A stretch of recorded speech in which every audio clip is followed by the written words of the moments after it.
You are always Good a morning, straight Steve. shooter every time I talk to you.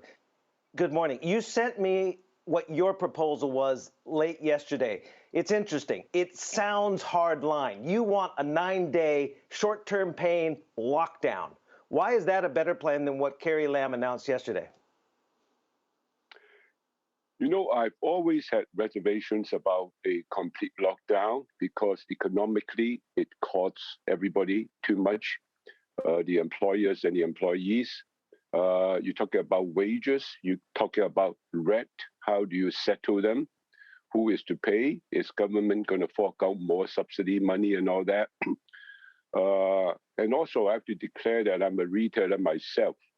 The reason why I have a change of heart is because I look at my retail numbers in the last 2 weeks. It has dropped 70% from the weeks before, discounting Chinese New Year holiday effect. 70% drop, which means opening the stores or not opening the stores does not mean that much anymore. I still have to pay rent. I still have to pay the salary. I can't just fire all the workers, okay? And our plan actually is already about 30% lower than back in 2019 before COVID. So we are now running at 20% of the pre-COVID level, all right? If this continues for a few more months, you'll see a lot of bankruptcies. The local economy will be hurt so much, it's beyond imagination. So I said it is time we have to bite the bullet and just take a quick one. So I'm thinking about a 9-day. So you think 9-month lockdown is not? You think 9-month lockdown, no. 9 week, excuse me, 9 week, complete lockdown. 9 days, not 9 9 days, excuse me. 9 months. 9 days, 9 days. My apologies. Of course, 9 days, 9 weeks. Yeah. Forget it. Forget it.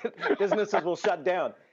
9 days. What can you accomplish in 9 days that Carrie Lam wants to do over 2 to 3 months? Okay, in 9 days. Okay, government says they can do one mandatory testing for each citizen over a week time. I want her to get more help, and I think she can get it from the mainland, across the border, to do 2 tests for all citizens in Hong Kong instead of 14 days, squeeze it into 9 days. And then the third test should be done after the lockdown is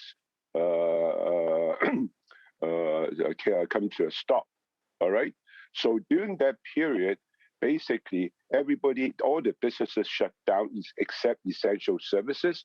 People are not allowed to leave their home except those in profession, for example, medical workers, even food supply. Food supermarket needs to be open, medical clinic needs to be open, but everything else that is not essential needs to be shut down. So the people you see on the streets are the ones providing the essential services.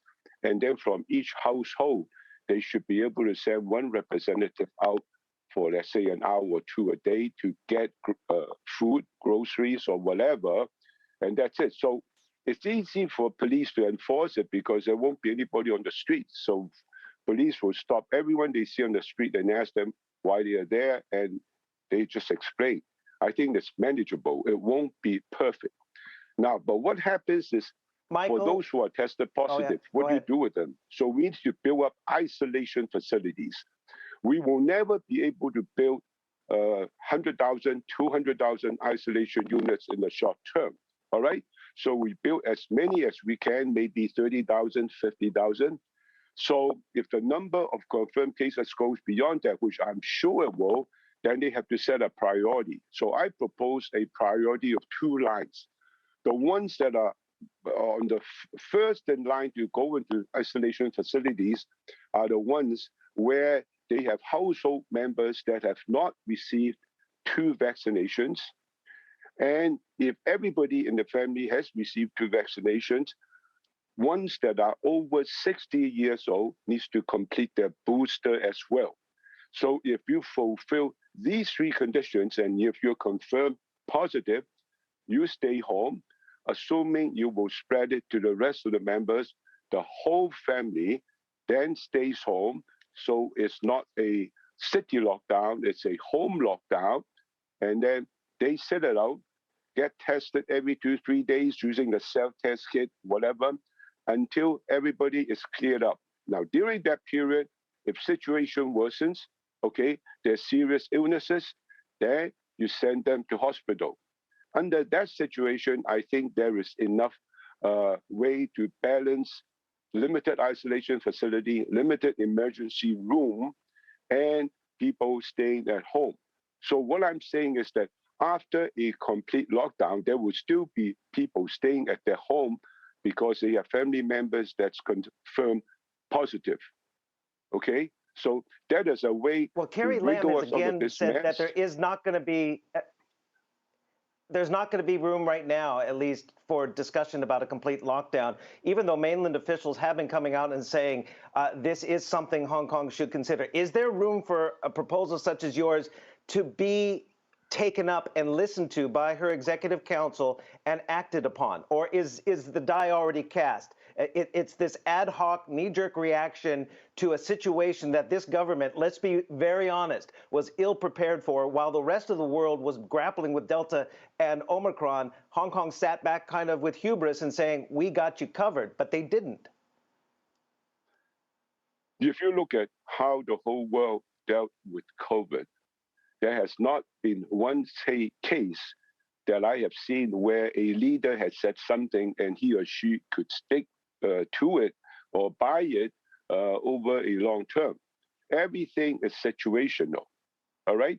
I don't blame Carrie Lam for having that mindset now because I am sure all her buddies who are in businesses will tell her that the economic costs are just too high. We cannot afford it. People like me, for instance, even a week before, I would be vehemently against it. But now the situation is business has dropped to a point, it doesn't make any difference whether you're open or not. So I'd rather have a quick fix than a long-term pain. Of course, you talk about not the local businesses. What about international trade? There are many other businesses. It's not that severely affected by the current situation, but the lockdown will. But let me tell you, half of my workforce is already working from home. When you say a lockdown, people can still work from home. Businesses can still continue. There will still be meetings. All right? The world has changed tremendously. 5, 6, 10 years ago, without technology, without what we are doing now, right? Zoom, Skype, or whatever, the economic cost would be much higher, but not today. My stores are closed, all right? So my retail business has gone to zero. But the key is the landlord needs to pitch in, all right? Carrie Lam has no confidence that the landlord will help, I guess. So a lockdown, who's going to pay for the suffering of the tenant? So now, so this is a wide appeal to everybody in Hong Kong. We all have to pitch in to help. Tenant better not fire the employees, okay? Landlord better not charge full rent. That's the key. And I'm talking about 9 days straddling 2 weekends. So only 5 working days. We are losing 5 working days only and 2 weekends. I pick a date, March 19 to 28. That's the second part of March, which Carrie Lam said is enough time for her to start this, build up the momentum to start the mandatory testing. All right, so I want everything to be really under a severe set of measures by end March so that we can look at opening up the opening up the economy in Hong Kong by early to latest mid-April. That's what I have in mind. So well, is the Hong Kong community getting enough of representation in the Executive Council? Is the business community's concerns, are they being heard and heeded by this government? Because I feel some frustration, Stephen, in your voice that perhaps the economy is taking backseat to health, which it should, but Hong Kong's built on its economy and the confidence that international investors have in the governance or its hands-off government. Stephen, that's why I'm striking a compromise. Other cities in the world, 9 days is very short. They're talking about 14 days. In China, in the mainland, we've locked down for over a month. So 9 days is very short. If businesses complain about the impact on their interest, and if it's only 9 days, I would really appeal to them to actually voice support for it. Everybody is in it, all right? I think if all the landlords in Hong Kong stop collecting 1/3 of a month's rent for long-term sake, all right, it's tenable. Otherwise, they're going to lose their tenant. So what's the point, all right? They're going to have empty premises anyway. So everybody needs to pitch in, but honestly, 9 days is short, I have to tell you. So it depends on government and the help from the mainland, whether they can pull off this magical stick. Do you think this will happen? Do you think a lockdown will happen? Because there has to be some preparation for the city ahead of that as well. It has to happen. And also, every expert that I talk to says a mandatory testing that caused so much disturbance to everyone, and then not having any kind of a lockdown to go with it. Okay, it's just crazy. You know, it has to go hand in hand. And it's also, like buying a car without a driver, and you cannot drive.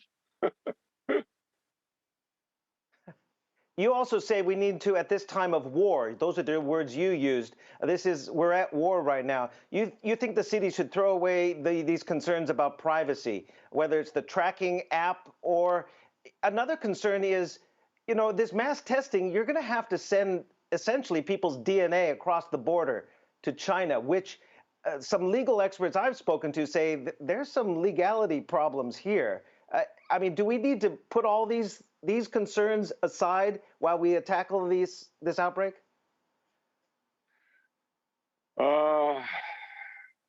You're asking me questions that we always uphold with a very high standard in times of peace.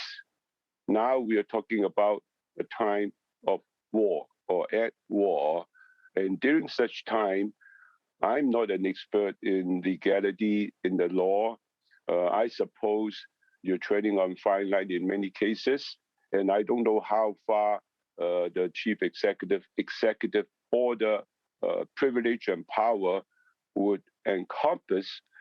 But you know, there's no perfect solution. We just have to do our best. Not everything has to be tested across the mainland. Hong Kong still have our own testing capacity. So how do you divide that? Do you test those people who sign something that says they insist on their testing be done in Hong Kong, and you separate the lab tests and whatever? I don't know. Michael, last question. Michael, last question for you, real quickly, because look, you want short-term pain. We'll do 9 days lockdown, one test for everybody during that week, and then a test afterwards. Two. Okay. Two tests. What two then tests. Afterwards? Two tests totally. What then after? Sorry. Can two and tests. Should Hong Kong adopt a Singapore model? I mean, I'm not discounting the health impact. Singapore went through a massive health crisis, but they've learned to live with it. And their GDP is projected to grow nearly 5% this year. Ours is 1.6 projection. That's probably at the high end. Can we move to living with COVID after this hard short-term pain? Let me clarify. We need at least 3 tests to make the mandatory testing meaningful. 2 tests during the 9-day lockdown, and another test after the city is unlocked. Okay? Coming back to whether we can ever be Singapore, right now our vaccination level is nowhere near Singapore. The vaccination level for 2 shots for people who are above 70 is only 20, 30 some odd %. Okay? And with the advent of Omicron BA2 seems to be much more threatening than BA1. People used to say Omicron deaths is minimal. It's not true anymore. It's happening in Hong Kong. This thing is not, something that is mild and is not a, everybody thought it's a cat and it's not a tiger, but it's becoming a tiger. You look at the death rate, all right? So forget it. There's no way with our current circumstances that we can afford not to continue with a zero COVID policy. I'm not talking about politics. I'm talking strictly about health and numbers.